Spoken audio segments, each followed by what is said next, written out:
Hi, my name is Amy Wallhermfechtel, and I'm going to talk to you today about some ways that I think we can create more inclusive spaces in tech. So, before I got into programming, I was a professor of history and gender studies.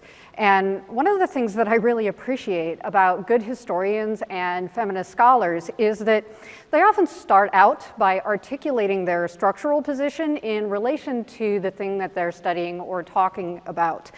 They acknowledge that all knowledge is partial and that perspective and lived experience matter. And so I'm going to follow that example. I'm white. I was raised comfortably middle class. I was educated in private schools. I'm abled, cisgender, and heterosexual.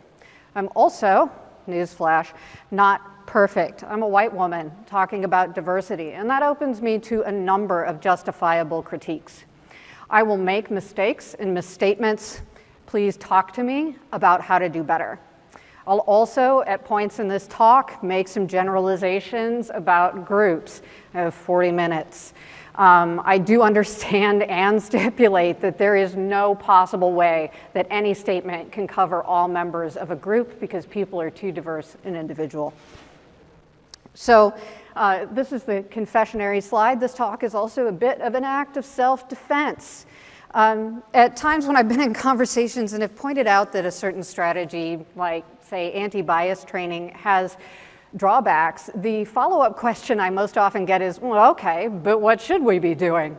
And up until now, my response has really been that people know more about what doesn't work than what does. And I became dissatisfied with giving that answer, so I went looking. And so a lot of the ideas that I want to talk about today are relatively new. They're theories. They're based on cross-disciplinary studies of what has and hasn't worked and why, with the aim of theorizing and coming up with some new ideas about how to more consistently create successful diversity, inclusion, and equity programs. So, relatedly, I'm going to cover a fair amount of ground in this talk, and I have made a decision to trust your intelligence, ability, and perhaps patience in that I am not necessarily going to cover all background material in an attempt to make space for less commonly discussed information. So if I do lose you, I have provided a link to a bibliography, solid academic tradition, right? At the end of the talk, there's a QR code. It's organized by category. There's also, it's just thrown up as a markdown file on GitHub. Also, please feel free to reach out to me on Slack, Twitter, or via email. So the other result of talking a lot about recent research and theory is that I can't offer you a bunch of known examples of people successfully implementing these ideas in tech communities specifically. I'll give what examples I can, but they'll come from a variety of professions and contexts, as we'll see. So, Amy, what are you calling for? Thesis statement. I'd like to suggest some rethinking and rebalancing along several axes that I'll detail in the next slide. And I want to be clear that I don't see these as binary choices. I think a lot of times people tend to think of these kinds of things as kind of on-off switches, either or choices. And so everything I'll be talking about today is kind of both and. It's a question of rebalancing, an adjustment along a spectrum.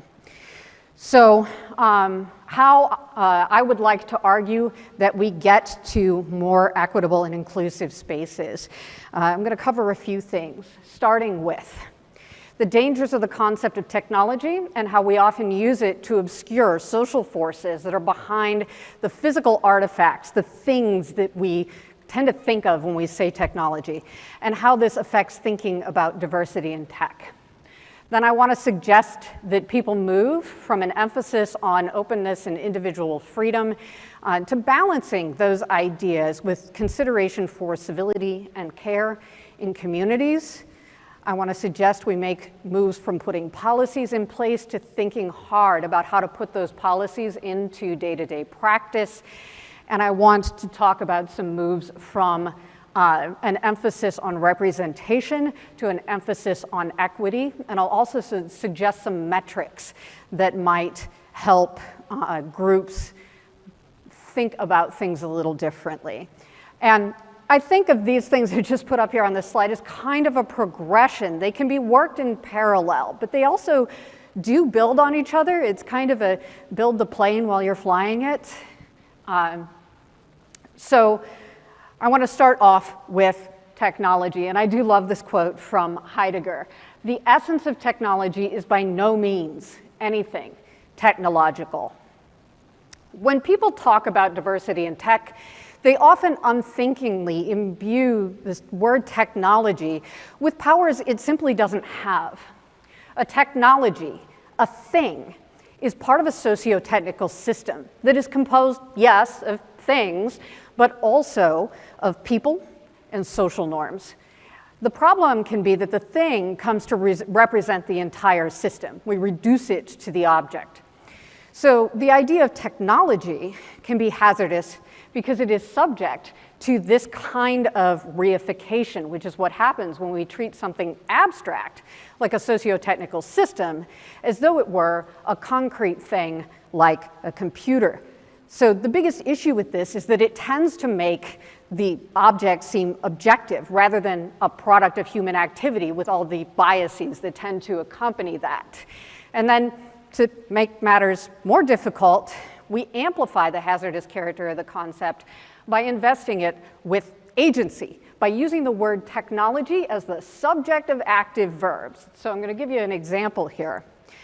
The cotton picking machine, pictured here, transformed the southern agricultural economy and set off the great migration of black workers to northern cities. So the cotton picking machine is the subject of that sentence, as though it produced the African diaspora into northern cities. So by treating inanimate objects, machines, as causal agents, we divert attention from the human relations that are more directly responsible for precipitating social upheaval. So there's always a danger in replacing a sociotechnical system with a sort of representing object. So when it comes to diversity in tech specifically, I think that diversity advocates need to be aware of this temptation to focus on getting diverse people into programming careers in the hopes that this will eventually allow society to tackle structural inequality. Like if we can just have it so that diverse people are making the thing, like the thing will then be able to fix society. But structural inequality is baked into the idea of technology and sociotechnical systems in the same way it's baked into other ideas, say meritocracy. Technology, or again, a sociotechnical system, is no more equipped to avoid the imbalances of power that are inherent in societies than is any other endeavor. And so I want to talk a bit now about what sorts of sociotechnical systems I think we have and what sorts I'd like to suggest people build. The slide is a private joke. The head on this guy is John Locke. So a sociotechnical system I think I'd like to have is one that focuses less on individual autonomy and pays more attention to civility and care. So I think that one aspect of the culture is software development, and I've been a software developer for not quite 4 years now, so I'm still kind of a toddler software developer, really. But I think that one aspect of the culture is this kind of, I don't know what else to call it other than kind of a 21st century rebellious liberalism. It's dedicated to ideas of free expression, individual liberty and autonomy. It questions institutions and configurations of power, often through reform and sometimes through disruption. These ideals come from and contribute ongoingly to cultures that are unthinkingly centered on white, cishet, Western male values. So what do I mean when I say unthinkingly centered? Well, I mean that people struggle to see things that don't fit into their existing paradigms. First weird example, we're going to talk about Pinyon Jays. So I love this example. It's from Pinyon Jay research. Pinyon jays are very social birds. And researchers wanted to study dominance hierarchies among these birds. And so how does a biologist study dominance hierarchies? Well, it turns out the common proxy for this is to look for aggression among males. So, but they had trouble producing fights among the males of the species, even giving them like choice tidbits of food. So what do you do in that case? Well, in the case of the Pinyon Jay researchers, the answer, and this is common if you've ever read Thomas Kuhn's book on paradigm shifts, is we just need to redefine aggression. Clearly we're looking for the wrong things. And so what they did was they redefined aggression down to being something as minor as just a hard glare between two male birds. And with this condition, they were, in fact, able to identify kind of a weak sort of alpha. Meanwhile, they describe in their notes regular fights among the females. But these descriptions are not included in their thinking about dominance hierarchies because they don't fit the paradigm. They're among females, not among males. And I just want to reinforce this point. Researchers even noted that upon the death of the alpha that they'd identified, that the new alpha had coincidentally recently mated with a high-status female. So what is the point here? The point is that these researchers could not see a hierarchy that was characterized by female aggression. All of us have these spots of blindness where things don't fit the way that we currently feel like the world works. So I think the same sorts of phenomena can manifest in how tech communities think about having debates around what makes good software. There's a value on free expression and being able to say exactly what you think. Programmers have lots of axioms, it seems to me, about how to have conversations around making good software. So how many of you have ever found yourself in a conversation that has looked something like this? This is the right way to do it. Only an idiot would use MongoDB. All of our users would kill for that feature. We absolutely should use Go, Rust, Clojure. I'm going to stick with the functional languages and the popular ones at this conference here because I don't want to be murdered. This definitely needs to be a microservice, a monolith, a microlith, service mesh, distributed, cloud native, reactive, blockchain, infrastructure is code, blue, a pickle. So, thank you, I shall mock you again. I think a lot of developers see these conversations as pretty normal, just like researchers considered it normal to look for dominance hierarchies among males of the species. And I think open communities can be particularly susceptible, where they value free expression, to this sort of, I don't know what to call it, except an absolute discursive style. This is the way things are. And I think this creates a few problems. One is that the ethic of freedom prevents an effective response to such behavior, because I'm going to back that up for a second, because it means that if all expression is allowable, there's no reasonable response, if that's your value system. And then when asked to moderate it, people sometimes appeal to free expression. They argue that they shouldn't have to modify their discourse because the internet is a socially leveling force. It's a perfectly liberal sphere. It's full of freedom, and it supersedes how social identities are lived offline. So, problem being that this relies on an assumption that the internet is separate from the real world, but most of us, especially in this profession, live a significant portion of our lives online. The internet does not change power dynamics or discursive styles. We bring the real world with us.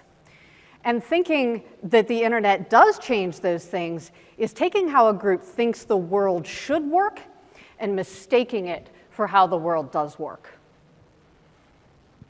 When it comes to discussions of diversity, appeals to freedom and openness can be used to rationalize the lack of diversity as a matter of personal preference and choice. In another example of this kind of Pinyon Jay dynamic, underrepresented people's description of this way of speaking as harmful tends to provoke an understandably dismayed response from men. This suggests that some women and minorities are alienated by behaviors that are positively valued by men. And so, put another way, the paradigms of some underrepresented people define as harmful a behavior that the dominant unconsidered paradigm defines as downright positive, natural, and normal. Hence the dismayed response. One strategy I think can tilt the balance here towards civility and care is codes of conduct and other clearly articulated standards of behavior, because they set a standard for the acceptable tone and content of communication. They help move a group from an emphasis on technical expertise as the most important thing to a broader emphasis on valuing work that supports the project, including but not limited to things like documentation and evangelism. It also decreases the likelihood that contributions from minority groups will be judged by different standards than those of cis, het, white, Western men.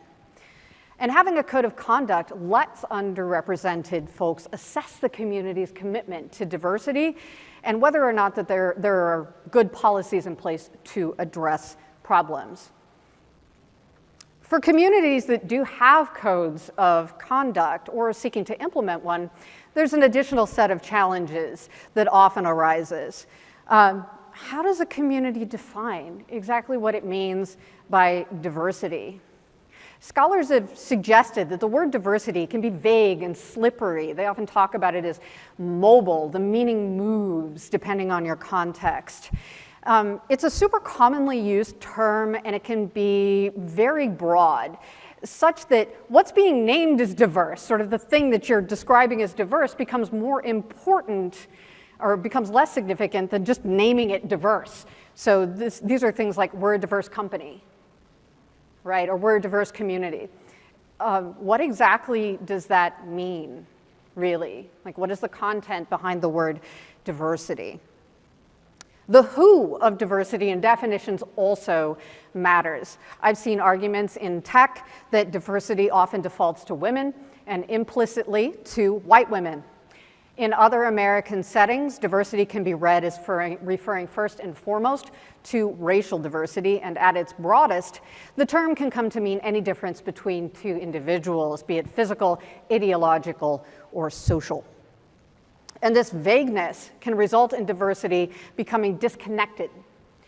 And I think this is the real danger from any analysis of power dynamics. And that renders it impossible for the idea of diversity to do any work to help reshape structural inequality in tech. And to be clear, I'm not advocating for a definition. I'm not going to present you with a definition. I'm suggesting it's important to know what any given community means when they say diversity. Everyone doesn't have to have the same definition. Everybody does need to know what they're aiming at. So then, communities often face additional challenges. When you write a code of conduct or another document, the next step is to try and get it to be lived practice. Because a big part of diversity work currently is getting commitments written into documents. But then this weird thing happens where documents, especially if definitions are vague, can kind of become substitutes for actually doing the thing. So it becomes, we have a diversity policy, we're a diverse organization, even when day-to-day practice remains problematic. In fact, pro-diversity structures can lead majority group members to presume organizational fairness and dismiss evidence of discrimination, even to the point where courts have accepted the presence of a diversity policy as evidence that discrimination cannot have occurred. So once there's a document, people who continue to point out the problem can then themselves come to be perceived as the problem, because the document is supposed to have solved the problem. So you get things like, well, what do you mean? We're a diverse organization. Behold our policy. So this dynamic, I think, demands that we begin to think about how to move from documents and policies to ensuring that those are lived out in practice. I think strong definitions can help. I think metrics can also help. And here I want to touch on two related moves that I think communities can make. The first is to think hard about whether representation, numbers of people, is enough, and consider developing metrics that examine various dimensions of equity to complement measuring representation, and I'll suggest some ways to do this. The second is to consider whether efficiency is the right framing for thinking about diversity. And I want to suggest something I'll call recursivity, because I love to make up words, that might be a better indicator of environments that foster equity and justice. So Amazon really does me a solid in this respect. This is our global workforce data. And so the first sentence on the page, right? Representation matters. This is a common focus in corporate diversity programs right now. So, and then as you begin to move down the page, this doesn't look too bad. Global workforce data, the gender splits reasonably even, and there seems to be a reasonable ethnic distribution. Field and customer support, the lowest levels in Amazon, look about the same as their global workforce. And then as you begin to move down the page, it rapidly becomes more male and more white. So representational diversity statistics often hide things like this. And the focus here is on numbers of people. Do numbers of people matter? Absolutely they do. Are they all that matters? No. Having people, like getting people in the door is a necessary, but it is not a sufficient condition for a fully inclusive environment. So I think the key insight here for me is remembering that increased representation does not always mean increased power. And I think the Amazon statistics are actually a great representation of that. A seat at the table doesn't necessarily mean a voice. So just programming or owning an iPhone doesn't give you power to shape Apple's product line or how they choose to organize their business. And so focusing on representation, especially when it is paired with a loose definition of diversity, I'd argue cannot fully address the scary concepts like power inequality. Justice requires not only recognition, not only representation, but redistribution. And so representational diversity efforts do provide the opportunity for inclusion, but they often fall short. So, and I'll talk a little bit more about some ways that I'd like to suggest might help fix that here in a minute, but I wanted to talk about two kind of metrics-related moves, and the second is moving from efficiency to recursivity. So what do I mean when I talk about efficiency? Efficiency is a concept that is really, it pays attention to maximizing a single desired output. So metrics that measure efficiency look at the ratio of the value of inputs to outputs, and hopefully the outputs are more than the inputs. In a capitalist system, that's usually monetary inputs or some proxy like level of effort. Right? We've all put that on JIRA cards at some point. For diversity advocates, though, this means that it's often most effective to frame their arguments in terms of efficiency. If you input diversity, the output is measurable in greater profit and products that appeal to more people. This is often referred to as a market logic for diversity. Simple, right? Thing is, a lot of businesses have tried these sorts of efficient solutions for diversity, and especially in the tech space, they've often struggled to move numbers much. So my alternative, recursivity. This measures things based on how well value is effectively circulated from the bottom up in local communities. The term is inspired by the concept of recursion and programming. It is meant to evoke the idea of a thing that uses its outputs as inputs. But it isn't meant to hew like strictly to the definition of recursion in programming, mostly just because I'm a former academic and they like to make up words, and I think You put ivity on the end of anything, it makes you sound smart and innovative. So swinging for the fences here.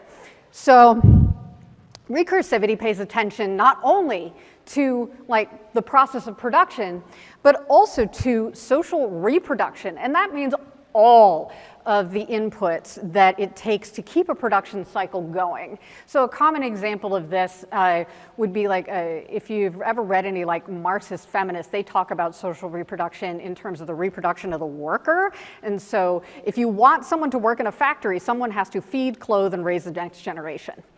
And that is an externality. And so that's what people mean when they say reproduction, the ability to fully keep that cycle going. And so I want to give you another example here from a 2013 Social Justice and Peace Conference. An engineer described a labor-intensive recycling program in Sri Lanka where different materials were being handled by different companies and all in different trucks.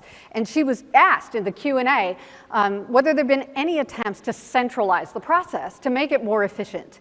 And her answer focused on the number of people employed and the simplicity of the process. And she argued that that was every bit as important as the amount of material being recycled. And so I think this really reveals a tension between resource efficiency and social benefit. And this is what recursivity is about. It's about supporting an ecology of mutually reinforcing positive social outcomes, even at the cost of one or several constituent factors in the system not reaching their maximum theoretical potential. So metrics focused on recursivity might measure something like sustainability, or how well outputs are used as inputs, or how well a system meets an intended balance of a set of objectives. So I want to turn now to talking about things that I hope we can do in diversity spaces that will help support this. But I need a couple more sort of like supporting concepts before we can get there. The first of which is recursive depth. I figure this ought to be an easy one to put across to a programming audience. So a recursively deep system is one that is just made up of a whole bunch of nested loops. So a recursively deep system seeks out loops that connect inputs to outputs and nests them together. These recursively deep systems are inherently local. Recursivity doesn't necessarily scale, to use a programming term, in the same way that efficiency might. And so I think the biggest implication of this is diversity programs are, I'd argue, ought to be bespoke, local. There's a real difficulty with kind of looking at what large companies in any given industry are doing and trying to sort of copy-paste it into everybody's situation. And I question whether that works or works well. These systems tend towards more democratic control of socio-technical environments. The people who are affected by decisions have a say in them. And they foster socially just ways of living because they create these thick webs of social connections. So these kinds of structures in organizations help to make space for generative interactions and generative justice. So more terms, yay! So generative interaction is this idea that you can have interactions that these interactions help to challenge guiding assumptions in an organizational culture. They lead to reconsidering practices that up until this point have been kind of taken for granted. They have depth. They occur in a web of social connections. And then if you can get this cycle of generative interactions going, eventually, hopefully, what you move towards is generative justice. And this occurs in systems where value circulates in really meaningful collaborative ways within groups, right? So you get these little local systems that work well for the people that are directly involved in them. So I'm just gonna, I used to do this with my undergrads, don't panic. I know it's a big graph. We're gonna go through it. So I'd ask you to breathe, stay with me. So If you want to take away from this, it's going to be the 6 things that are in the top box there that says organizationally structured generative interaction practices. Because I think these are, if organizations and groups implement these 6 things, it makes space for generative interactions. And so what we hope is that people people will experience the following. So I'm going to make life a little easier. Focus attention. People should experience pursuing an important organizational purpose that's supported by leaders and shared among members. And preferably that purpose, weirdly, will be something other than diversity. Why? Well, because the framing of something other than diversity, an important organizational goal, is perceived as improving interpersonal or personal opportunities for everyone in the organization, including white men. And so one of the things that this does is it tends to limit backlash, which can often be a problem with more traditional diversity programs. I had a whole section on what not to do. I had to cut it out to fit this into 40 minutes. So we're just going to talk about what to do. So secondly on this list, people should experience mixing repeatedly using intentional community building activities that enable interaction across diversity. Because even when you put people in a small group, they still tend to self-segregate and hang out with people who are like them. And so part of creating effective diversity structures is finding ways to overcome that self-segregation and also communication anxiety, the tendency that people have to be like really nervous and anxious when talking to people who are not like them. So if organizations are set up in ways that allow for those first 2 things, hopefully the next 3 we kind of get as a group. 4 actually, 3 steps, 4 things. So people should experience an ability to have repeated interaction opportunities at high frequency and over an extended time. I feel like the explanation for this one is pretty simple.